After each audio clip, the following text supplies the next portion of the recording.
안녕하세요, 헤이월드입니다. 오늘 이 시간에는 QM6 2017년형 28,000km 주행한 차를 저희 구독자분이 구입을 하셨어요. 보통 이런 차들은 경매장에 이렇게 많이 나오지 않아요. 한 달에 일주일에 한 대 정도 이 정도밖에 안 나오기 때문에 유심히 이렇게 지켜보다가 구매를 하셔야 되는 게 맞는 거고, 이런 차 같은 경우는 나름대로 그 매니아층이 있거나 아니면 이런 차를 좀 아시는 분들이 낙찰을 받는 게 좋아요. 아무래도 인기가 이제 현대나 기아차의 SUV 이런 쪽에 쫙 몰려 있다 보니까 이런 QM6 같은 경우는 경쟁률이 그렇게 높지 않아요. 하지만 그런 어떤 틈새를 비집고 자기가 이 차에 대한 어떤 매력이나 노하우나 이런 거에 대해서 좀 아신다라고 하면 가격적으로 봤을 때 접근할 만하다라고 생각을 해요. 남들이 다 쫓아가는 거 가시는 것도 괜찮지만 자기만의 뭔가 굳은 심지가 있다라고 하면 이런 차를 구입하시는 것도 충분히 좋습니다. 지금 이 구독자분께서는 이 차를 사기 위해서 거의 진짜 몇 달 동안 그 뭐 허위 매물도 가서 보고 정말 경험을 많이 하셨더라고요. 그래서 인터뷰를 잠깐 요청을 했는데 조금 부끄러움을 많이 타셔서 제가 이제 그렇게 못하고 요 차를 여기까지 와서 이제 사게끔 되신 거예요. 그래서 실제로 경매장에 가셔도 이미 확고하게 나는 이 차를 무조건 살 거고 금액은 이 정도면 무조건 돼 라고 얘기하셔서 그냥 무조건 됐어요. 생각보다 굉장히 낮은 금액이 됐다고 되게 좋아하시는데 항상 말하지만 저는 이제 금액은 잘 모르지만 어쨌든 굉장히 만족을 하시고 싸게 샀다고 하시고 다음번에도 경매로 차를 구입하실 생각이 있다라고 얘기를 하더라고요. QM6가 한국에서는 말이 되게 많은 차예요. 아무래도 많이 풀리지 않다 보니까 거의 그 외제차입니다. 외제차. 우리나라에서나 삼성 이렇게 얘기가 되는데 해외에서 실제로 이 차를 보게 되면 외제차구나, 한국차의 느낌이랑은 좀 틀리구나 이런 걸 많이 느껴요. 그리고 이 차는 나름대로 이제 쭉 보시면서 조금 특이한 점들이 몇 가지 있어서 한번 얘기를 한번 해보려고요. 아무래도 주행거리가 짧다 보니까 거의 새 차에 준한다라고 보시면 되고요. 28,000이면은 사람 나이로 한 10살 정도 될까요? 그 정도 보시면 될 것 같아요. 이제 거의 약간 때를 벗었다? 아니, 아직 때도 안 벗은 그런 상태라고 보시면 돼요. 디자인은 워낙 호불호가 갈리기 때문에 좋아하시는 분들은 좋아하시고 또 싫어하시는 분들은 싫어하시고, 어느 유튜버가 얘기하기에 차가 개판이다, 안 좋다 이런 얘기도 있는데 그렇게까지 개판일 리는 없겠죠. 아무래도 이 차 같은 경우 외관은 확실히 깨끗해요. 어디 딱히 손볼 데도 없고 스마트 키가 들어가 있어서 버튼이 이렇게 있습니다. 스마트 키를 한 번이라도 쏴보신 분들은 요 편리함을 알 거예요. 그냥 뒷주머니에 키 항상 넣고 다니고 그냥 운전할 때는 요거 누르시고 여신 다음에 들어가서 시동 걸어도 될 정도로 굉장히 편리하고 편한 옵션 기능 중에 하나예요. 차에 약간씩 이런 식으로 옥의 티가 있긴 한데 이런 것들은 이제 손톱으로 긁어보니까 전혀 걸리는 게 없어요. 요거는 컴파운드로 문지르시면 그냥 나간다고 보시면 돼요. 예. 지금 보이시죠? 이렇게 그면 이렇게 살짝 나는데 요거 같은 경우는 컴파운드로 지어도 바로 나가는 그런 것들입니다. 요 뒷바퀴 타이어 상태나 앞바퀴 타이어 상태도 이 정도는 굉장히 양호한 상태라서 계속 타셔도 전혀 지장은 없고요. 요 같은 경우는 상시사륜이에요. 상시사륜이기 때문에 사륜구동 차량은 견인할 때 일반 견인이 안 됩니다. 견인기사들이 다 알기 때문에 이런 식으로 차 자체를 전체를 들어가지고 견인하지 않으면 사륜구동의 그 디퍼런셜 기어라고 해야 되나요? 그쪽이랑 각종 기어들이 박살이 나거나 아작이 나버리는 경우도 있어요. 실제로 상시사륜구동 같은 경우는 타이어 같은 경우도 앞이 달고 뒤에 달고 그래서 이렇게 옮기고 그러지 않습니다. 한 번에 다 갈아야 돼요. 한 번에 타이어 갈자 그러면 한 번에 4개 쫙 갈아야 되고, 중고 타이어를 갈더라도 트레드가 어느 정도 비슷한 거를 갈아야 되는데 실제로 실무에서는 어떠냐? 제가 보기엔 별 차이 없습니다. 그 정도 차이가 거의 안 난다고 보시면 돼요. 이런 거 엄청 신경 쓰시는 분들이 있는데 괜히 병 걸려요. 어쨌든 테일 램프나 이런 구성들도 굉장히 이뻐요. 아우디 SUV들 있잖아요. 약간 그런 느낌도 나고요. 전체적으로 디자인은 제가 리뷰를 하는 그런 스타일이 아니기 때문에 디자인은 어떻게 얘기할 수는 없는 거고, 나름대로 굉장히 괜찮습니다. 뒤에 트렁크나 이런 부분 역시도 아무래도 굉장히 넓어요. 이 정도면 산타페보다는 조금 작네요. 근데 산타페급이라고 보시면 되고요. 뒤에 트렁크나 이제 스페어 타이어나 이런 부분들도 이 스페어 타이어가 들어있네. 예, 좋습니다. 이 스페어 타이어가 들어가 있는 게 제가 보기엔 맞는 거예요. 요즘은 무슨 무게 요거 조금 줄이겠다고 안에다가 뭐 이상한 키트 넣어놓는데 제가 보기엔 스페어 타이어가 있어야 되는 게 맞는 겁니다. 이게 일반적인 차라고 보여지고요. 뭐 트렁크나 이런 부분도 굉장히 넓고 깨끗하고 아주 좋습니다. 뭐 새 차예요. 새 차를 지금 보고 있는 것 같고 DCI 4WD 요즘 뭐 제조사들에서 워낙 이런 식으로 많이 쓰니까 뭐 AWD니 무슨 D니 어쨌든 거의 다 비슷한 개념이고 비슷한 맥락인데 퍼맥티스인가 저희 벤츠는 그러니까 여러 가지 말들이 많이 나오는데 거의 작동 원리는 비슷하고 그냥 거기에서 거기라고 보시면 돼요. 요쪽 조수석 뒷텐다나 조수석 뒷문 뭐 조수석 문 쪽 이런 부분도 전부 다 깨끗하고 타이어 상태도 굉장히 좋고요. 휠 상태도 굉장히 좋습니다. 휠 상태가 좋은데 캘리퍼 상태는 여기 캘리퍼가 아까 이렇게 녹이 슬어 있는 경우가 있어요.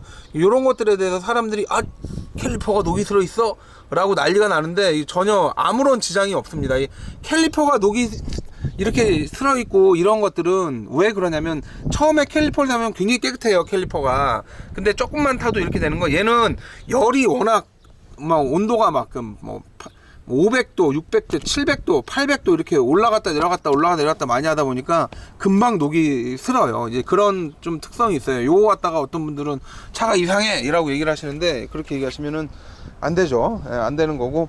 디자인 이쁘네요. 나름대로 이런 부분들 그냥 디자인식으로 했는데 여기에 뭔가 구멍이 뚫려 있으면 좀 더 좋았을 뻔도 했네요. 보니까 전체적으로 외관 상태나 이런 부분은 굳이 따질 게 없겠죠. 아무래도 주행거리 28,000에서 따로 따지면 뭐 따질 게 있는 게 이상한 거예요. 그 보시는 것처럼 요즘 나오는 차들은 앞에 유리창에 뭔가 저렇게 많아요. 넓적한 것들이 많이 있고 각종 뭐 우적 센서나 뭐 이런 거는 아주 옛날부터 이미 나왔던 것들이고 센서들이 많이 달려 있고요. 지금 보시는 것처럼 블랙박스가 저렇게 깜빡깜빡 하고 있는데 요거는 블랙박스는 있는데 안에 SD 카드를 전차주가 빼고 보냈나 봐요. SD 카드 얼마 안 하거든요. 요즘에 뭐 10,000원, 20,000원 하는 SD 카드를 빼고 주셨어요. 썬루프 같은 경우는 굳이 필요 없는 거 아시죠? 굳이 뭐 있으나 없으나 큰 문제가 안 되는 거고요. 요거는 어떤 회사에서 쓴 것 같은데 오릭스라고 써 있네. 오릭스. 이다 보니까 문이나 이런 게 딱 열었을 때 우리가 뭐 제네시스나 뭐 이런 고급 차들 뭐 K9 이런 것들에서 느꼈던 그런 어떤 감성들은 없습니다. 아무래도 딱 봤을 때 이야 이런 거는 안 나오고 SUV구나. 근데 의외로 이게 좀 낮은 것 같아요. 지상고가 그죠? 이 지상고가 좀 낮아요. 낮게 설계가 돼 있네. 약간 승용차 느낌 나게끔 높은 승용차 느낌 나게끔 돼 있고 옵션이 나름대로 옵션이 좀 있어요. 지금 핸들 열선 시트도 있고요. 미끄럼 방지 VDC나 TCS 이런 거 있고요. 2륜으로 이제 변화를 하든가 4륜으로 럭을 잡아주든가 아니면 자동으로 하고 다니든가 요 버튼이 있고 요거는 이제 헤드라이트 밝기 조절하는 거고 가끔가다 이 주유구랑 본네트 이걸 못 찾아가지고 헤매는 경우가 있는데 딱 유럽 스타일의 어떤 그런 느낌이에요. 유럽 애들이 타는 차들 뭐 그런 느낌들 이런 느낌이 나네요. 요즘은 알다시피 계기판이나 이런 부분도 아날로그가 아니라 전부 다 디지털이에요. 디지털이다 보니까 이제 이렇게 시동을 걸거나 이렇게 했을 때 쭉 들어옵니다. 그래서 자가 점검을 딱 하고요. 그리고 이제 불이 다 꺼지고 이제 이렇게 나오죠. 주행거리나 이런 부분들이. 그래도 연료랑 수온 게이지는 디지털이 아니라 아날로그인데 연료 라인은 뭐 크게 문제 없고요. 이제 항상 디젤 차들은 앵꼬라고 하죠. 앵꼬 시키면 안 됩니다. 앵꼬 시키면은 그 안에 바닥에 깔려 있는 타르나 쇳가루나 이런 것들이 한 바퀴 다 돌아버려요. 엔진이랑 연료 계팅 라인에서 돌면서 다 망가뜨리죠. 요즘은 다 초정밀 부품을 쓰기 때문에 안에 뭐가 끼거나 그러면 굉장히 쉽게 망가져요. 옛날이랑 좀 틀려요. 그런 게 좀 있고요.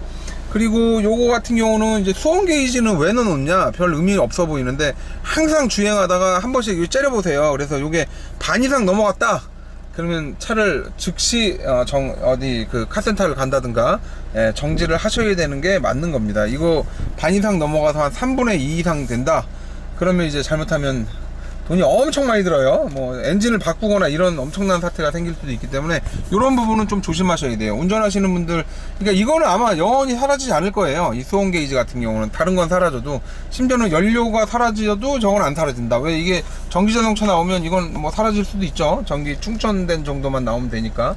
그리고 이게 요즘 나오는 차들은 아이패드나 이제 갤럭시 탭을 차에다가 이렇게 박아놓는 경우가 많습니다. 박아놓기 때문에 없어요 버튼이. 그나마 이것도 있는 게 다행인데 요즘 테슬라 같은 경우 보면 뭐 거의 없다고 보시면 되죠. 그래서 나름대로 공부를 많이 하셔야 돼요. 공부를 안 하면 차를 사서 공부를 안 하면 차 에어컨을 못 키는 그런 말도 안 되는 사태가 이렇게 생기기도 합니다. 뭐 풍량을 이런 식으로 조절을 한다든가, 보이죠? 이런 식으로 조정을 한다든가, 나름대로 공부를 좀 하셔야 되는 거예요. 에어컨을 이렇게 껐다 킨다거나, 뭐 방향을 이렇게 조절한다거나 이런 것도 있고요. 여러 가지 것들이 많이 있습니다. 여기에 이제 여기 보면 좀 특이한 게 있는데, 운전 피로도 경보 시스템이라고 있어요. 이제 운전해서 뭐 피로하면 얘가 나름대로 알아가지고, 야 피로해, 빨리 그만 어디 가서 그 졸음 시터에서 좀 자고 가, 뭐 이렇게 얘기해 주는 것도 있는 것 같은데, 이런 원리는 좀 찾아봐야 될 것 같고요. 간단하게 심플하게 돼 있고, 안에 그 12V 소켓도 돼 있고요. 요즘에 기아 레버 같은 경우는 뭐 무난하게 디자인 돼 있네요, 보니까.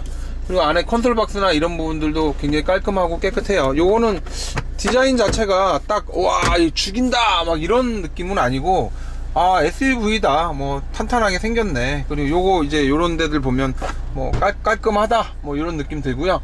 가죽 시트 같은 경우는 우리가 생각하는 일반 좀 고급차의 가죽 시트랑은 약간 느낌이 틀려요. 그냥 일반적인 레자 시트를 씌웠다, 그냥 이 정도 느낌 든다고 보시면 되고요. 역시나 요즘은 이제 사이드 에어백이나 이 커튼 에어백이 들어있는데, 이것도 제조사마다 부르는 명칭이 틀리다 보니까 이게 SRP 에어백이죠. 보통 SRS 에어백이라고 그래가지고, 요즘 에어백은 옛날에는 에어백만 터지는데, 원래 SRS 에어백이 나오면서 에어백이 터지면서 여기 그 안전벨트에서 이걸 당겨요. 그거 아시나요? 네, 이게 SRS라고 하더라고요. 그래서 당겨줘서 몸에 더 밀착을 하는 거죠. 밀착을 해서 앞으로 튀어나가지 않게끔 하는 시스템, 이런 것도 들어있고요. 그리고 뒷좌석 같은 경우도 이렇게 중간에 이렇게 이거 약간 생뚱맞은데, 이게 밑으로 붙거나 아니면 없거나 했어야 되는데, 이게 공중에 허공에 이렇게 떠 있네요. 약간 특이하긴 한데, 어쨌든 이렇게 뒷 열선도 이렇게 돼 있고요.